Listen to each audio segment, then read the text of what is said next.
All right, Shabbos, say good morning and a good Chodesh to everyone.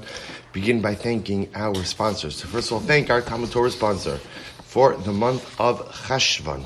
To thank Mayor and Rachel Gold for dedicating all of the shiurim and drashos this month in the zechus of their mishpacha.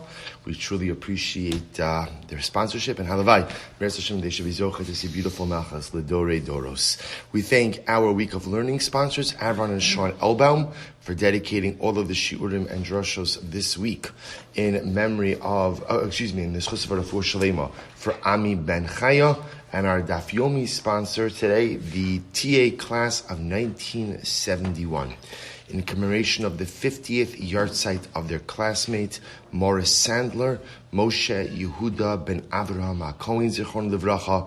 We hope that in the merit of our Talmud Torah, the neshama will have an aliyah. There's not even a family, unfortunately. You know, those of us who have been in the shul for a little while know the story of Morris Sandler, Zichron Livracha, Baruch Fishel, and the rest of the Chevra really works so hard to perpetuate his memory.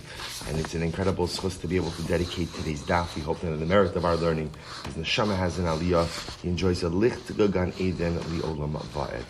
So with that, let us begin. So we have a lot to do today, Baruch Hashem, a beautiful daf ahead of us today. Today's daf is Lamed Zayin 37, and we are picking up in Yahrzeit Hashem. We got through the Mishnah. So remember again, just to orient ourselves in the Mishnah spoke about three categories of things that we do not do on Shabbos. That we do not do on, it's things that you can't do on Shabbos, you also can't do on Yom Tov. The three categories of things were what you call a Shavos, a Rishos, and a Mitzvah. So the way we're going to define those categories now, though, the Gemara is going to challenge that, is that a Shavos is something that is Asr Midirabanan.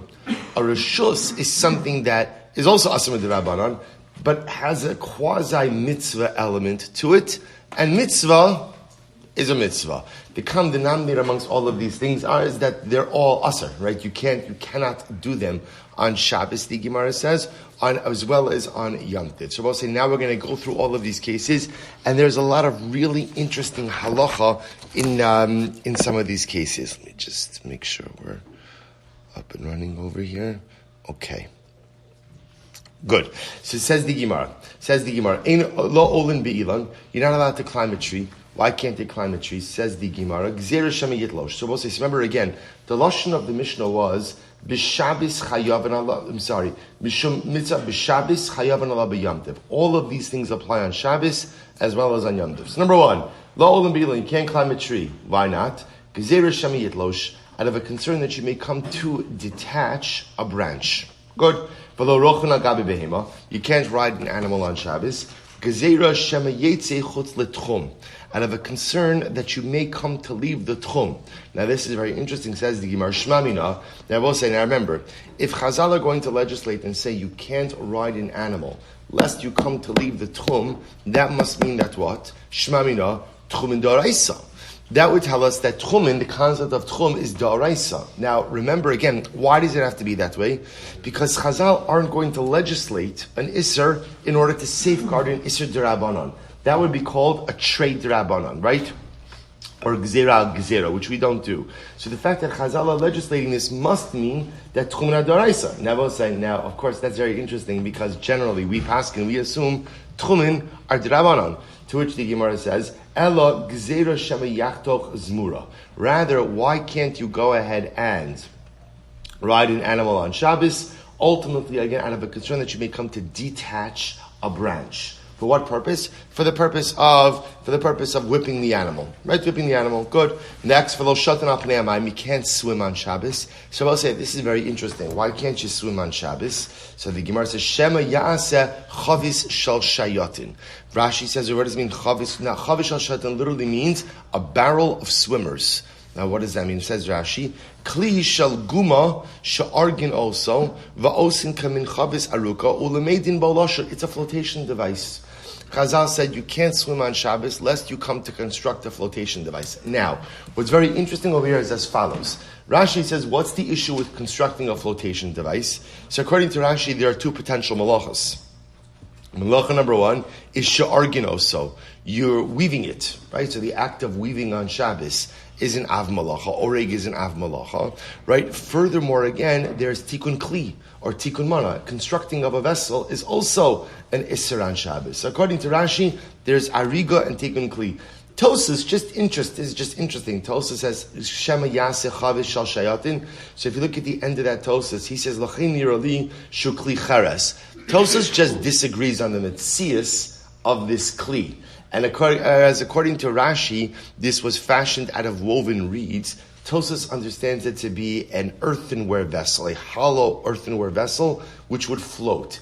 Again, only difference is that according to Tosas, there's only one Isser Daraisa, right? There's only one Isser. According to Rashi, there's two Isurim. But Lamaisa, again, the issue, the Gzeira is the same, that ultimately one will come to construct a Kli on Shabbos, and therefore, again, you're not allowed to swim. Important halacha. There are other issues associated with swimming on Shabbos, which have to do with schita, schitas seyar, or ultimately, again, schita of a towel. But lamaisa, again, remember, there's a number of different prohibitions, but the Gemara chooses over here to associate with chavish shal shayatin. Good. V'lo metapkin, v'lo misapkin, v'lo meraktin. So these we've had before. You cannot clap, you cannot dance. Right, to remember again, there's misapkin with hand against hand, there's hand against one's leg. So the Gemara says, Gzer shem yitakin kleshir. And this is a concern lest one come to go ahead and construct an instrument. Remember again, we already saw Tosas a few dapim ago who said, and I will say this gets into, remember I mentioned this when we learned the sugya beforehand, how it's interesting that certain gzeros, the Gemara felt comfortable, the Rishonim felt comfortable, are no longer a concern. So, for example, clapping and dancing is a perfect example. Remember again, Tosas said, today no one knows how to construct an instrument, so it's not really an issue. So one could probably make the same argument by flotation devices. But Lamais, again, you see, and again, this is a much more in-depth topic, not for our Daf Yomi shir in the morning, but there are different dinei d'Rabbanan that are constructed in different ways. In any event, we go weiter. So the Gemara says, Ve'elu v'heim mishum reshus. And I will say, now we come to the next category.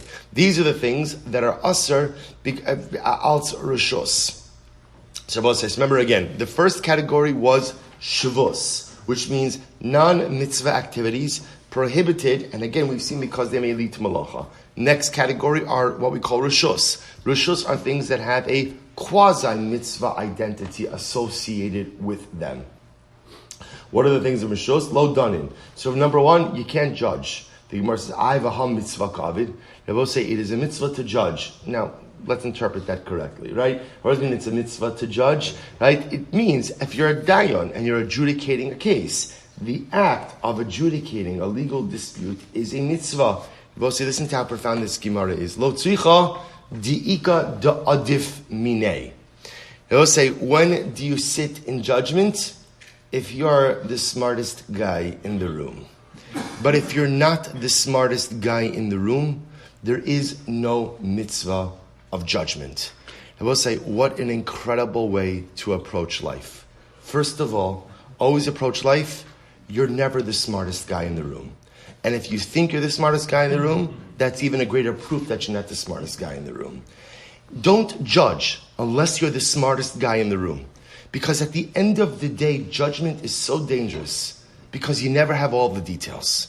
Because you never have the full story. Sometimes do you have to judge? Sometimes do you have to make a judgment about a situation, a judgment about another person? Sometimes you have to. But when do you do that? When there's no one who's adif minei. When there's no one who's smarter than me. If there's someone who's smarter than me, maybe ask for Beitzah. Maybe ask for guidance before I go ahead and act. What a profound idea. When is it a mitzvah to judge? When you're the smartest person. But if you're not the smartest person, if you're not the most qualified individual, perhaps better to reserve judgment, especially about others. Incredible yisod. The Gemara goes back there. The Gemara says, So v'lo makachin, we don't go ahead and get married, right? We don't do kiddushin. V'ha mitzvah ka'abit. But isn't marriage a mitzvah? Lo tzricha tap of lamed zayin di'ika lei di'is isha ubanim. What are we talking about? Where a person has children. Rashi says over the Isle Isho Banim, Shnei Zucharim LeBeis Shammai, either two boys according to Beis Shammai, O Zarcha Unekeva LeBeis Hillel, and a boy and a girl according to Beis Hillel, V'su lo mifgad kulei hai, ki da'aminan bi'avamis, umiya ktsas mitzvah ika, ki darboker zara zaracha la'arbatana chesedecha. So it's very interesting. So the Gemara says over here, when we say that ultimately, again, we don't do Kiddushin. So what is this talking about? Isn't Kiddushin a mitzvah? So it's interestingly enough, the Gemara takes the approach that marriage is a hechsher mitzvah. Marriage by itself is not a mitzvah. Marriage is a hechsher. Marriage is a facilitator for a mitzvah because it allows a person to have children, b'kedusha u'b'tara. And therefore, again, the mitzvah only applies if a person has not, quote unquote, fulfilled the mitzvah. When does a person fulfill the mitzvah? Well, for a period of a rivya, mitzvah with machlokes Yeshan Beis Hillel, 2 boys or 1 boy and 1 girl. Rashi just points out, even after one fulfills the mitzvah period of a rivya, there is a mitzvah of sheves. The mitzvah of sheves is generally populating the world, right? Which is the mitzvah to continue to have a family even after one has fulfilled the core obligation. In any event, the point the Gemara is making over here is that halacha l'maisa, it could be that we're discussing a case of Kiddushin where Kiddushin isn't a mitzvah, right? When is Kiddushin not a mitzvah? When a person has fulfilled the mitzvah of Refua, of procreation. I will point out, again, just an interesting maramakom, there is a fascinating dispute in general about whether or not marriage is a mitzvah.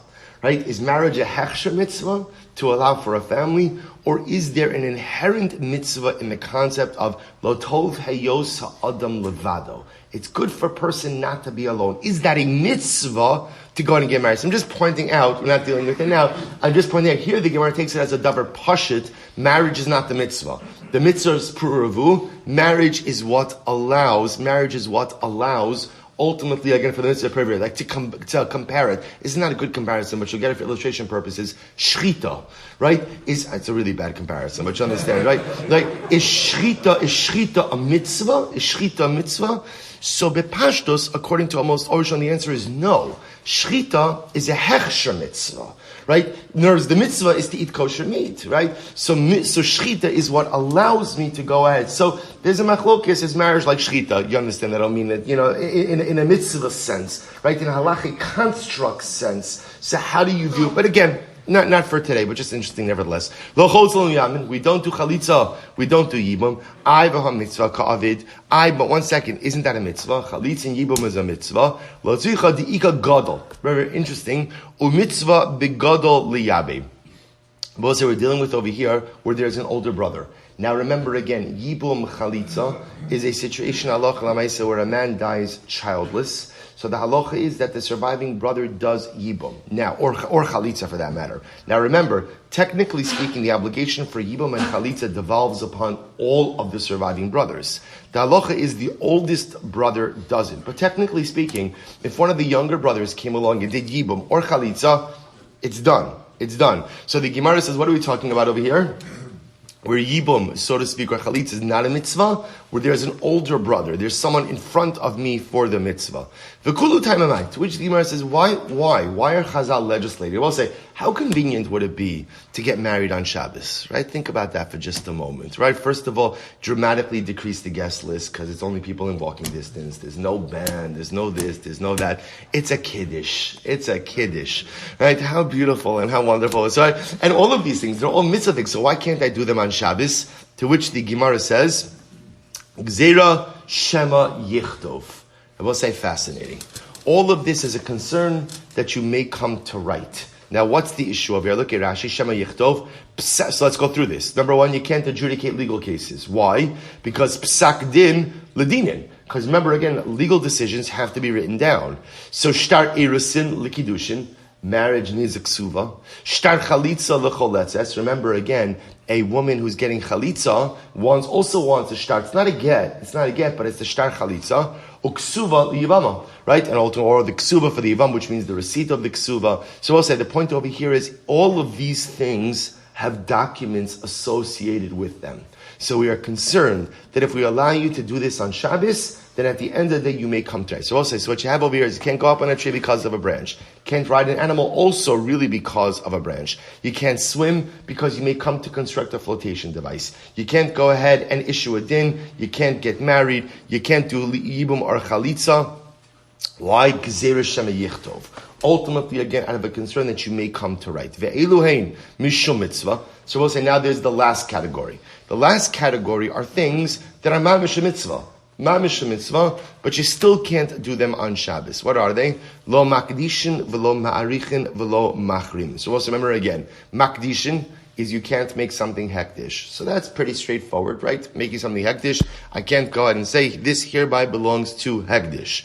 Or ma'arichin, erech vow. We'll say every person has a value. What do I mean by that? The Torah assigns an objective financial value. This has nothing to do with a person's worth, so to speak. It has to do with, there's a concept of an erech vow. So I say, I want to give the value of Avron to the Beis HaMikdash. All right, well, what is that? So the Torah says, okay, so if you're a male non-smoker between the ages of 20, I'm just kidding about the non-smoking part, right? Between the ages of 20 and 60, right? This is what you are. You're a female, right? So you can't do that, erechin. And ultimately, again, a cherem vow is also making something the property of the Beis HaMikdash. Why can't you do these things? This is fascinating. Gzeira mishum mekach umemkar. This is a gzeira, lest you come to engage in commercial practices. Now take a look at Rashi. What does that mean? Mishum mekach umemkar. The mekach umemkar dami. All of these things are comparable to business transactions. How so? Shemotzi merushuso l'rishus hekdish. So we'll say, listen to this. What is mekach umemkar? At the end of the day, what's at the basis of every transaction? A change of rishus, a change of ownership, right? It goes from A to B. What happens in every single one of these situations? There's a change in ownership from A to B. Now, it happens to be true. It's going from me to the Beis HaMikdash, and that's very heilig, that's very holy. But at the end of the day, it's transactional. So Chazal said you can't do anything transactional because at the end of the day, it looks like mekach umemkar. Now I will say, now what's wrong with that? Mekach umemkar. I will say, by the way, which malacha is it to engage in transactional proceedings? Right? What malacha is that? So the answer is, it's not a malacha. Rather, Rashi says, "Dichsiv." We learn it from the pasuk, "Dichsiv mimtzo chafatzecha v'daber davar." Based on the pasuk Yeshayahu, where the Navi says, "Memtzo chafatzecha," that on Shabbos, you should refrain from engaging in your own pursuits, which Chazal understood to mean we don't conduct business on Shabbos. We don't talk business on Shabbos, right? We don't engage in transactions on Shabbos, and we globalize that to mean any kind of transactions, even transactions of mitzvahs. The Gemara says, "Inami mekach umemkar asi lidei ksiva." Rashi then gives another possibility, that it's possible that in fact Gzeira mekach umemkar is part of the Gzeira of Ksiva. In other words, both say, why don't we engage in transactions? Because there's a concern that what's going to happen? You're going to come to write it down. But I know what you're thinking, says Rashi. But if it's a part of Ksiva, isn't that a Gzeira l'Gzeira? Vim tomar havi le Gzeira l'Gzeira. I called it a trade rabbanim before. That's not the right term. Gzeira l'Gzeira. Kula chad Gzeiri. It's all called one Gzeira. So all called one. So we'll say, so fascinating over here. So here you're not allowed to go ahead and make something hektish. You can't do an erech vow. You can't do a chirem vow. Why? Gzer mishum mekach umemkar. What's gzer mishum mekach umemkar? Two opinions in Rashi. Either there's an independent rabbinic prohibition that you can't engage in transactions. You can't engage in things that transfer items from one domain to another. Why? Based on the pasuk Yeshayahu, "Mimtzo chafatzecha." You can't pursue your own needs, your own transactional needs on Shabbos. Second, according to Rashi, no, this is all part of Gezerah of Ksiva, Shema Yichtov. You cannot go ahead and engage in anything transactional, lest you come to pay for it. Now, I will say, the truth is, there's so much to say about this discussion. Now, the one exception to this, interestingly enough, is in Yonei Tzedakah. Right? In Yonei, actually, there's a couple of exceptions to it. In Yonei Tzedakah, you're allowed to go ahead and engage in tzedakah transactions on Shabbos, on Yom Tov. You could commit to tzedakah, even though, again, once you commit to tzedakah, that's a commitment. It's an irrevocable commitment that ultimately, again, is transactional, but that's a tzorach mitzvah. The other exception the Gemara Masechtas Gittin brings down is purchasing land in Eretz Yisrael. That purchase is just such an incredible thing.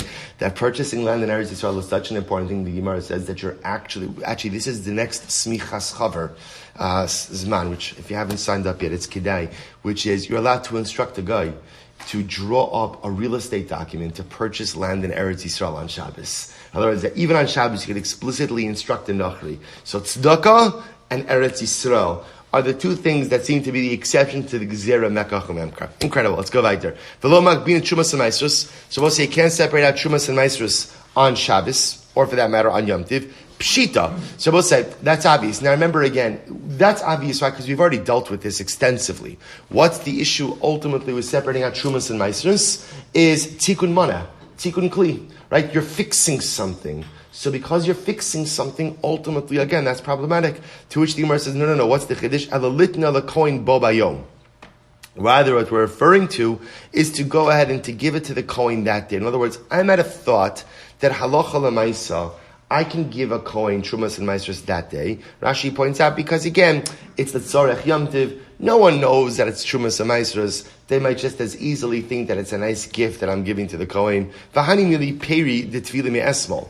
When can't you distribute or separate out trumas? That's really separate out trumas and maasros on Shabbos and Yom Tiv only from produce that was tevel the day before, untithed on erev Shabbos, erev Yom Tiv. Ava peri de tefillah ha'idna. This applies on Yom Tiv. But if something becomes tevel on Yom Tiv, for example, kigon. We'll say this is incredible. This is a very important halacha. It's when the Mishnah says you can't separate Trumas and Maasros, that's not a totally true statement. In other words, on Shabbos, that is an unequivocally true statement. On Yom Tiv, that's not always true. For example, are you allowed to bake bread on Yom Tiv? Absolutely. What do you have to do when you make dough? When you make dough, you have to separate out challah. And you're allowed to do that on Yom Tiv. In other words, that since I'm allowed to go ahead and bake bread, that's ochel nefesh. So again, the prohibition of separating out Trumas and Maasros is if something was tevel on Erev Yom Tiv, you can't separate that out on Yom Tiv. But if something, so to speak, becomes tevel on Yom Tiv because it's being created on Yom Tiv, you can time. Now again, you can't take all the Trumas and Maasros necessarily, but certain things you're absolutely allowed to go ahead and separate on Yom Tiv. So we'll say, now the Gemara says like this. The Mishnah said 3 categories, right? What are the 3 categories? So we have Shavus, Rishos, Mitzvah, right? Shavus means things that are just prohibited. Rishos, a shtickle mitzvah, right? Like a little bit of a mitzvah associated with it. And mitzvah. So the Gemara says, I don't understand the categories. V'hani mishum rishos ika, mishum shavus laka. V'hani mishum mitzvah ika, mishum shavus laka. I was supposed to say, all of these, the Gemara says, are called a shvus. We'll say, what does shvus mean? What does shvus mean? Rest. Right, rest. What does it mean halachically? Come on, you know this. An isur d'Rabbanan. A shvus is an isur d'Rabbanan. So what do you mean? This is a shvus, this is a rishos, this is a mitzvah. They're all a shvus. Right? Meaning all of these things are asur mid-d'Rabbanan. That is a halachic term. To which the Gemara says, you're right. I'm Rabbi Yitzchak, lo mi bai kamar. Rabbi Yitzchak says like this. Lo mi bai shvus grei dasa da aser. It goes without saying that a straight out shvus, in other words, something that Chazal said you can't do lest it lead to something else is aser. So I can't swim, I can't climb a tree, I can't ride an animal. That's just a straight out shvus. Okay, that's obvious. Ela afilu shvus dereshus nami aser. So I will say, you might have thought that no, Chazal are going to legislate on something that's like a shtick mitzvah, right? A little bit of a mitzvah, a mitzvah law, right? Chazal aren't going to go ahead and legislate on that because there's a little bit of an element of mitzvah there. Kamash malon, when they see a concern, they do legislate, even in a case of rishos. The Gemara says, I'm sorry.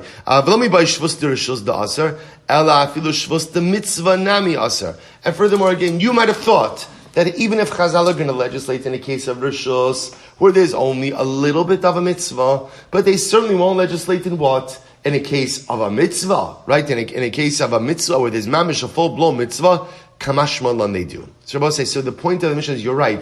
Everything over here, all of these gzeras, are all called a shvus, because shvus is just a halachic term for an isser d'Rabbanan on Shabbos and Yom Tiv. But what the Mishnah is highlighting is the intriguing part, really the riveting part of this discussion, is that I understand if Chazal want to go ahead and prohibit non-mitzvah acts, like the first three in the Mishnah.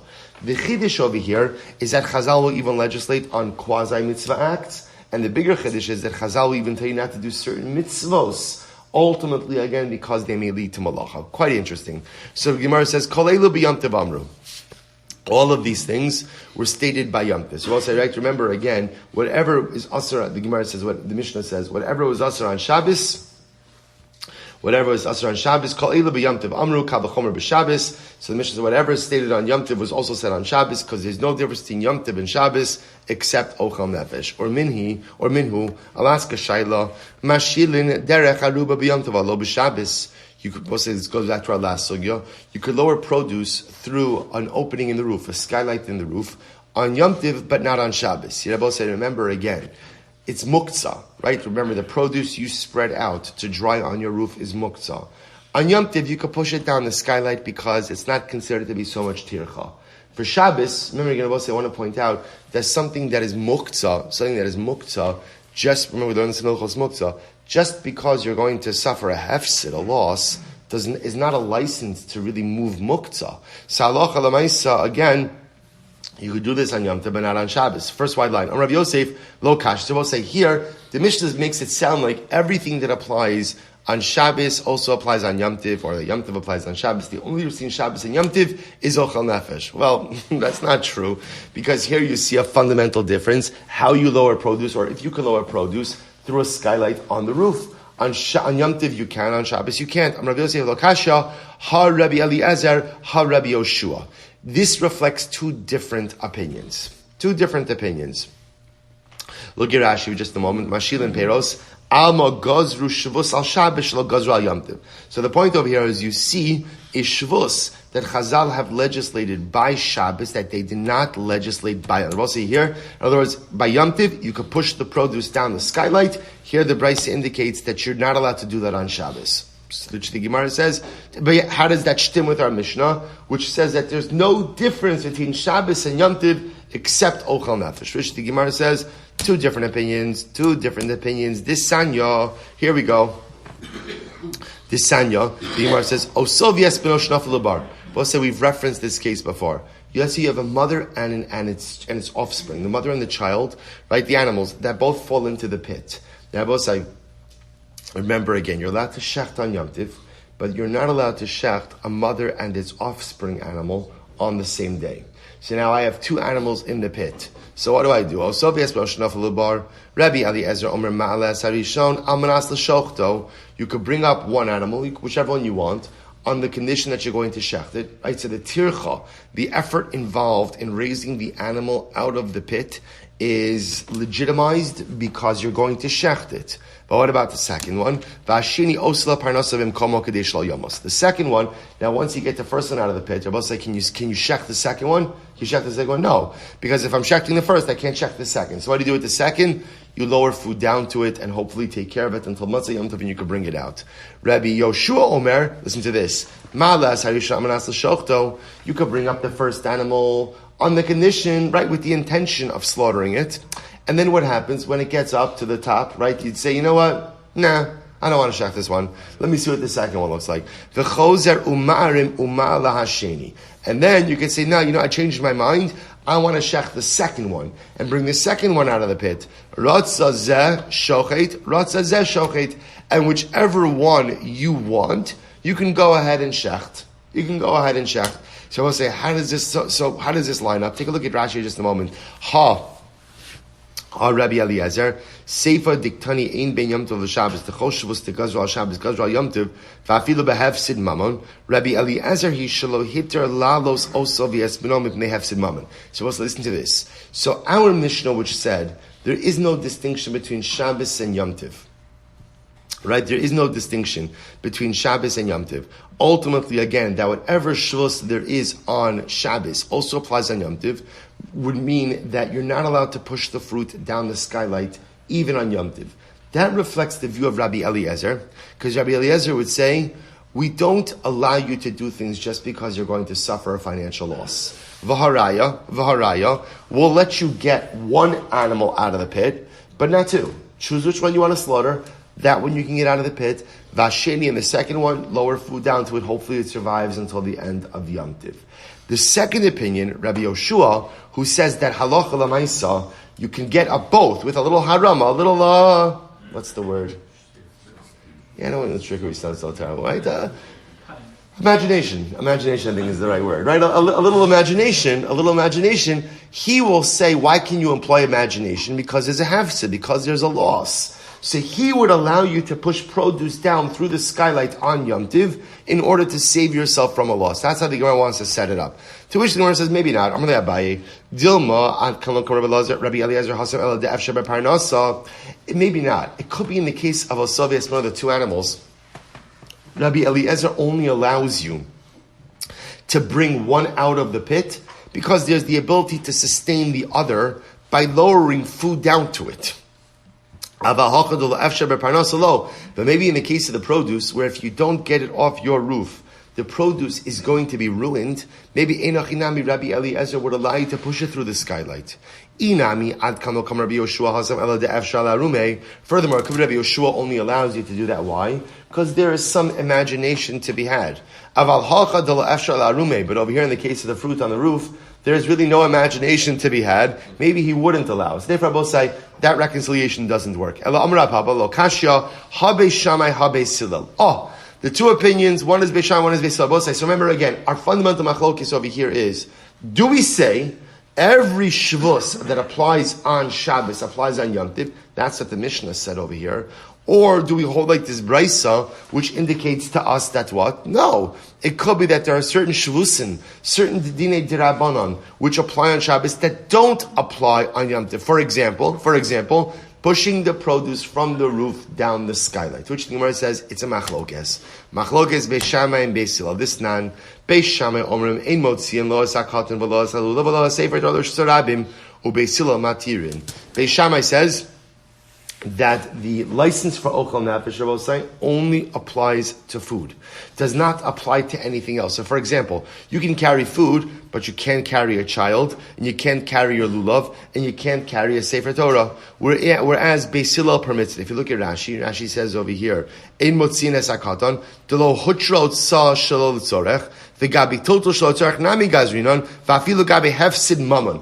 Just like Beis Hillel Beis Shammai will only give a very limited view of Ochel Nefesh, they will also say that for financial loss, Chazal did not relax their standards by Yom Tiv. And therefore, again, the same way that the Shvos, you can't move the fruit drying on the roof on Shabbos, you also can't move it on Yom Tiv. Beis Hillel, on the other hand, the same way that he has a more relaxed stance by Ochel Nefesh, will also have a more relaxed stance by Shavusin on Yom Tiv. To which the Gemara says, maybe not. Dilmalohi, ad kalokar Beis Shammai hasam ela outsa, aval tiltolo. Beis Shammai ultimately again was only machmir by hotza, but maybe by carrying they would be mekel. To which the Gemara says that doesn't make sense, and I'll tell you why. Atu tiltol lav tzorech hotzahu. It will say anything that you're prohibited to carry or to move. What's the reason for it? Lest you come to an act of hotzah. So if Beis Shammai is going to be machmir in terms of what you're permitted to go ahead and carry, or I should say, what you're allowed to transport from one domain to another, they're going to be machmir on tiltul as well. Therefore, it turns out, Rabbosai, that this last approach works. And in fact, there is a machlokes Beis Shammai and Beis Hillel. Beis Shammai is of the opinion that any shvus which applies on Shabbos will apply on Yom Tiv. Beis Hillel says no. Whereas that's true most of the time, there are certain shvusin, certain dinei d'Rabbanan that Chazal relaxed on Yom Tiv, even though they are in full effect on Shabbos. An example of that, you spread out fruit to dry on your rooftop, it's about to rain, the fruit is going to get ruined. On Shabbos, what can you do? So remember, you can do something, what can you do? Cover it. Because we paskin, you can move a kli even to serve something that is moktzis. You could cover it, but you can't move it. But on Yom Tiv, you could push it down. Again, you can, remember, there's limitations also. You can't start gathering it up in your hands, putting it into baskets, and take it to another rooftop, or lowering it through a window, or things like that. But you could push it down the skylight. That absolutely will work. Good. So it's a fundamental machlokes Beis Shammai and Beis Hillel. We, of course, the Shulchan Aruch paskins like Beis Hillel. We paskin halacha l'maisa. You are permitted to push fruit down a skylight on Yom Tov. Again, it's a more involved halacha, but at least for our purposes, halacha l'maisa, we paskin. There is a distinction between the shvusin of Shabbos and on Yom Tov, and we paskin like Beis Hillel. Beautiful Mishnah. Ha behema v'akelim kraglei habaylim. Both is a great sugya. Behema and kelim are like the Ragli Habaylim, which is supposed to say this is a discussion now in the halachas of Tchum Shabbos, right? Tchum Shabbos, or for that matter, Tchum Yom Tov. There's a Tchum both cases. Also remember again, Tchum means you have 2,000 amas. We'll call it from the edge of your city, however you're measuring edge of city. You have 2,000 amas. Both say now we're going to get into interesting sugya that your stuff has your Tchum, your possessions have your Tchum. Which I will say we don't have time for it now because we only have 10 minutes. But you'll remind me, we'll come back to this hashkafic point, that one's gashmios is an extension of himself, which is an incredible and profound yisod. My gashmios, what does it mean, my gashmios is my tchum? My gashmios is an extension of me, not in an unhealthy way. Not that my sense of self is rooted in my materialism, but ultimately, again, how I relate to my materialism is an extension of me. My possessions have my tchum. Again, we'll talk more about that. Therefore, therefore, we'll say Yom Tiv. If you give your animal to your child, to your son, let's say to your adult son, or you give your animal to a shepherd, we'll say, so this is incredibly important, because what's going to come out over here is, if you lend an item to if you lend something to someone on Yom Tiv, and let's say that person has a different tchum than you have, your object is limited, your possessions are limited to your tchum. Your tchum. So the Gemara says, listen to this. Let's say you have brothers who have shared ownership over some things, but one brother specifically always uses one thing. So the Gemara says, so those possessions, even though technically speaking, there is joint ownership amongst all of the brothers, but if one of the brothers specifically uses this item, then Allah said that item has his tchum. That is very interesting. What happens if you have something owned by a group of brothers? What's the tchum of the item? So we'll say, make it even more complicated. What happens if different brothers have different tchumin? If that's the case, we have an item that's jointly owned by brothers. But it doesn't have to be brothers, it's anyone, right? Items jointly owned by brothers, and the brothers have different tchumin. The object could only be moved where? In a common area. So wherever the overlapping area which all the tchumen share, that's the area in which the object is permitted to be moved. If you borrow something from your friend on Erev Yom Tiv, ultimately again, kiragle hashoel. Ultimately again, it is like the object is like, has the tchum of the borrower. In other words, we'll say, even though the borrower is not the owner, he's effectively the owner when he's borrowing it. He's a shoel, and therefore the object has his tchum. If you borrow something from someone on Yom Tiv, then ultimately, again, the object has the tchum of the owner. In other words, the tchum of the object, like every other tchum, is concretized or solidified when? At the onset, ben hashmashos on Yom Tiv. V'china isha, it's very interesting. V'china isha sheshalom mechaverta tavlin umelach umayim leisasa hare elu kiragle shtehen. This is fascinating. If a woman borrows ingredients, let's say to cook or to bake on Yom Tiv, what's the halacha? It sounds like what it's saying over here is that halacha l'maisa, the bread is limited to the tchum of the woman and from whom she borrowed the ingredients, right? Since the bread is a combination of things that belong to the woman, and it's a combination of the ingredients that she borrowed, the bread itself can only be moved in an overlapping area of the tchumen. Incredible. Rabbi Yehuda Pot, remind me of Sheshem Amam. Rabbi Yehuda says if all you borrowed was water, then water is insignificant. Rabbi Yehuda says halachically insignificant, and therefore again it won't impact the tchum. So we'll say, so bottom line, two important halachas over here. Number one, your possessions have your tchum. Number two, if you borrow something from someone on Yom Tiv, even though you are not the borrower, that object is limited by the owner's tchum. But if you borrow something on Erev Yom Tiv, then halacha l'maisa, that object has your tchum. Incredible. Says the Gemara, Masnisin, Amud Beis, Masnis lo krabidosa, our Mishnah does not reflect the view of Rabbi Dosa. How so?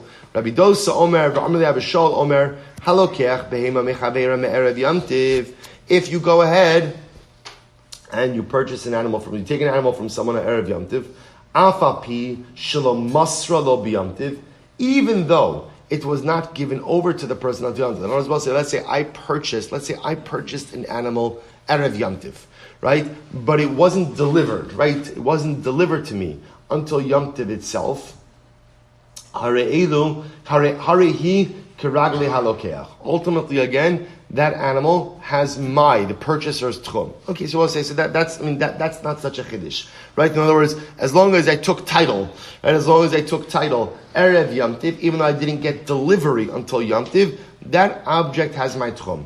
V'hamoser behema l'roa. Here we go. And if you give your animal to a shepherd, afapi shelo masra lo ela biyamtiv. Even though, when did you give the animal to the shepherd? On Yom Tov itself, harei hi kiragle haroeh. The animal has the tchum of the shepherd. Now, Bosai, this is a contradiction to the Mishnah. Because what did our Mishnah say?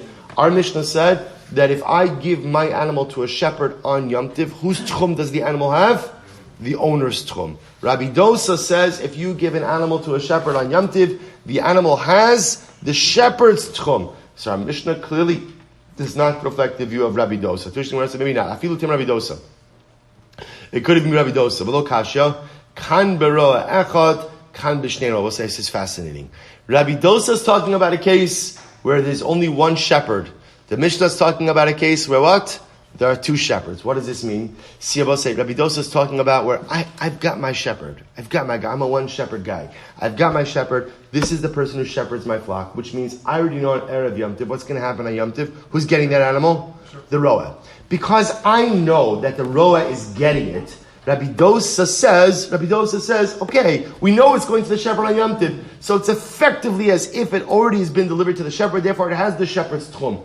The Mishnah's case is I have two shepherds. There's Reuven and Shimon. And again, both of them are great. Sometimes I use Reuven, sometimes I use Shimon. So in the absence of definitively knowing on Erev Yom Tov who I'm delivering it to, the default setting is the animal has my tchum. Look at Rashi for just a moment. Kam baroa echad, she'ein be'ir ela roa echad, kol b'nei ir ma'amida behemta b'shuso, v'niknis shvisaso. Hilchach bein mokar bein melokeach, daitish lo tigna behem shvisaso, etzlo ela b'shvisas haroa. Umasnisin b'shnei roin, delo yadinon lahai minayu havile das bailim. So again, a very simple distinction. Rabbi Dosa is talking about, I'm a one shepherd guy. There's one shepherd. This is the guy. So because I know the animal is going to man Yom Tov, therefore the animal acquires a shepherd's tchum. The Mishnah's case is there's two shepherds. So we don't know we don't know who's going to shepherd the flock on Yom Tov. Therefore the animal has the tchum of its owners. Incredible. Tekanami diktani. This seems to be implicit in the Beitzah. Diktani lebno ole roa. Right? You also remember again, the lashon of the Mishnah was, you give your animal to your son or to the roa, which now the way the Gemara is kind of reading this is, your son could shepherd it, the shepherd could shepherd it, right? So therefore, again, there's possibilities. So when there's possibilities and we don't know who you're going to give the animal to, the animal acquires the default tchum of its owner. Good, Rabbi Achana says, Allah was Rabbi Dosa. And therefore, I will say, in a one shepherd scenario, even though you didn't give the animal to the shepherd until when? Until Yom Tov itself, the animal would acquire the tchum of the shepherd. Rabbi Yochanan actually say this. So the Gemara Sivam Rabbi Yochanan, halacha ki stam Mishnah. Rabbi Yochanan said the halacha follows a stam Mishnah. What did the stam Mishnah say? Utnan habehim of akil u'kragli abaylim. Well, so right, we have a stam. Our Mishnah is a stam Mishnah. A Mishnah without attribution. A Mishnah without attribution is always considered to be fundamentally authoritative. So therefore, the Mishnah says that animals have the tchum of their owners. So that's it. So Rabbi Yochanan says halacha follows a stam Mishnah. Animal follows the tchum of its owners. Why would he say the halacha? Why would he hold the halacha follows Rabbi Dosa? The Gemara says, okay, you're not paying attention. We just spoke about this before. The Mishnah's case is a case of two shepherds. Rabbi Dosa's case is a case of one shepherd. Rabbi Dosa is not arguing on the Mishnah. Therefore, again, Rabbi Yochanan could say both things. He could say that halacha follows a stam Mishnah because our Mishnah is correct in a case of two shepherds. What's the halacha in a case of two shepherds? What's the tchum of the animal in a case of two shepherds? owner's tchum. But he also follows Rabbi Dosa, which says that in a situation where there's only one shepherd, whose tchum does the animal get? Shepherd's tchum. Excellent. We'll say just go another minute. Shnayim sheshalu chalakecha b'shutvos. We'll say this is great. Two people borrow a garment. Reuven and Shimon, both they borrow together a garment from Levi. And what happens?